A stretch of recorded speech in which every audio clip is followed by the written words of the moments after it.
What's up everyone, welcome back to Zarx Crypto YouTube channel. Today we are reviewing Bitget Wallet and their new idea, everyday finance on-chain. Meaning crypto is not only for trading, it can also be used for real life things like saving, paying and moving money fast. A lot of crypto apps feel confusing, especially if you are new. Bitget Wallet is trying to fix that with a cleaner new UI and more simple layout. In this video, I will walk you through the updated app and the main sections: trade, earn, pay, and discover. Stay with us, don't forget to like, subscribe if you haven't, and I will continue after the intro. So let's jump straight into it. Bitget Wallet is pushing a new idea that I actually like because it is simple to understand: everyday finance on-chain. The point is that crypto should not feel like a complicated Web3 tool anymore. It should feel like a normal money app you can use for real life things like swapping, saving, paying, and discovering opportunities, all from one self-custodial wallet. If you think about how finance evolved, it kind of makes sense. Fintech 1.0 put banking online, Fintech 2.0 made banking mobile, and now Fintech 3.0 is where money becomes programmable, global, and always on, which is basically what on-chain finance is aiming for. The problem is most crypto products still feel too technical for normal users.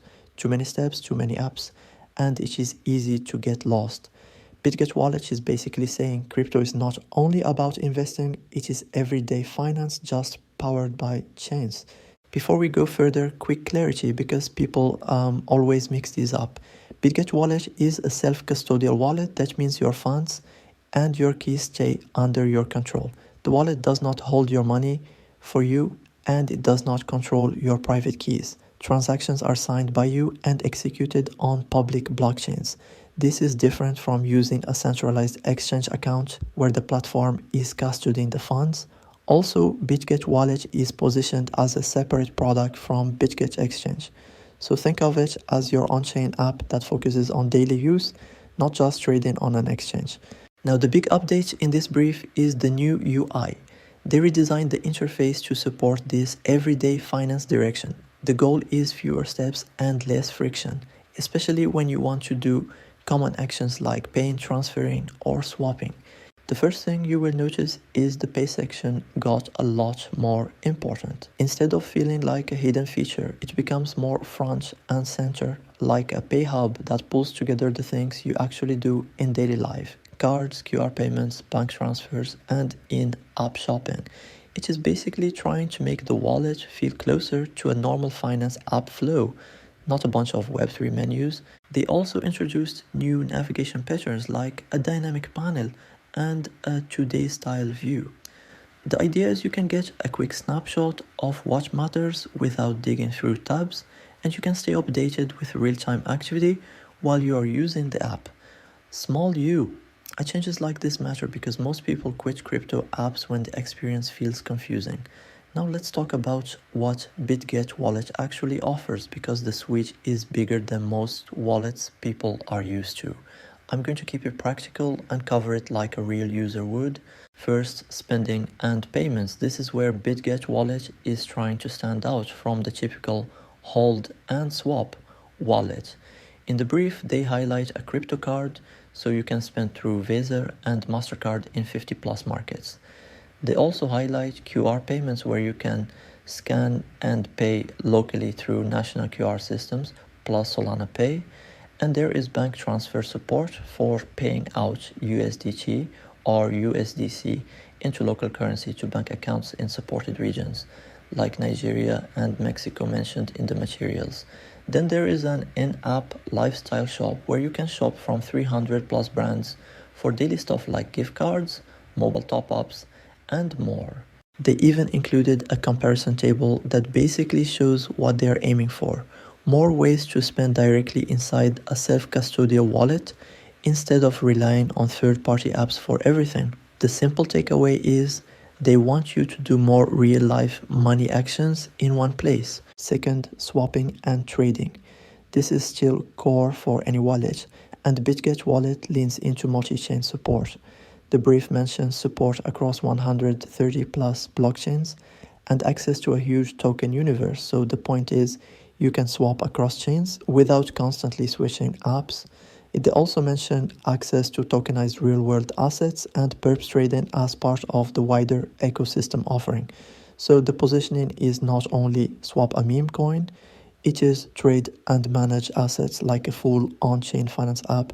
Third, earning. This is where they push the stablecoin savings angle. The brief highlights a stablecoin earn product with a headline APY example around 10% on USDC via Aave, with instant withdrawals and real-time APY tracking. Quick note for the audience when you say this: yields change and nothing is guaranteed in DeFi, but the product goal is to make earning on stablecoins feel simple and visible, like a savings product, not a complicated DeFi dashboard. Fourth, discovery and rewards. A lot of wallets ignore this part, but it matters if you are trying to onboard users into on-chain apps. In the brief, they talk about discovering ecosystems interacting with dApps and a rewards hub with structured activities.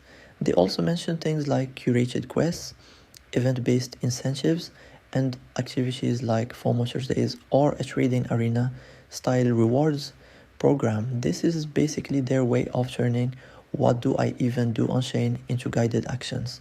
Now, security. This section matters because if you are targeting beginners, the number one fear is losing funds.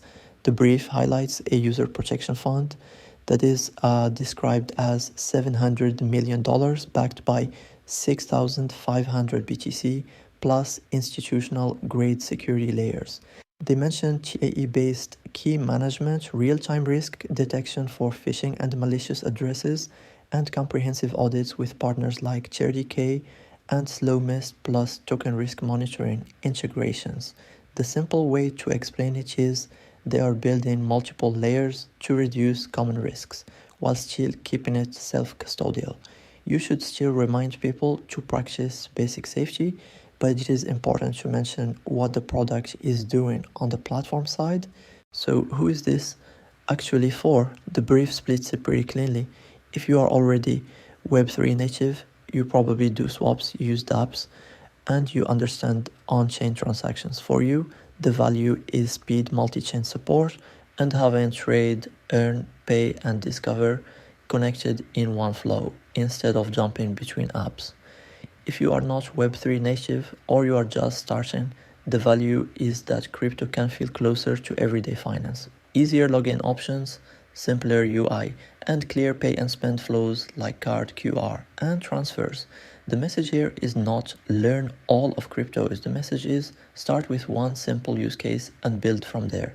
If you are brand new, here is a simple path you can recommend without overwhelming people. Step 1, set up the wallet and secure it properly.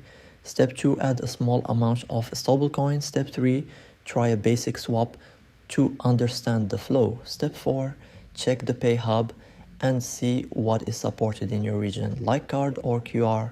Step 5, if you want to go deeper, explore the Discover section and try one guided quest or one popular dApp category.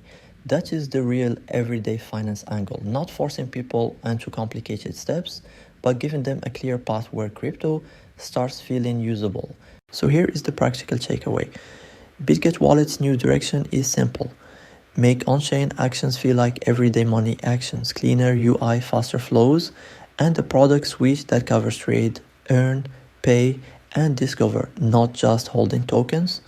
And if you care about daily usability, the pay side is the big theme in this brief. Card, QR payments, bank transfers were supported, and even in-app shopping.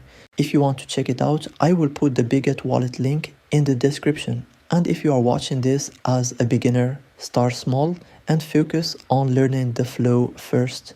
If you are already active on-chain, explore the new UI and the PayHub updates, plus the discovery and reward side. Quick reminder, this is not financial advice.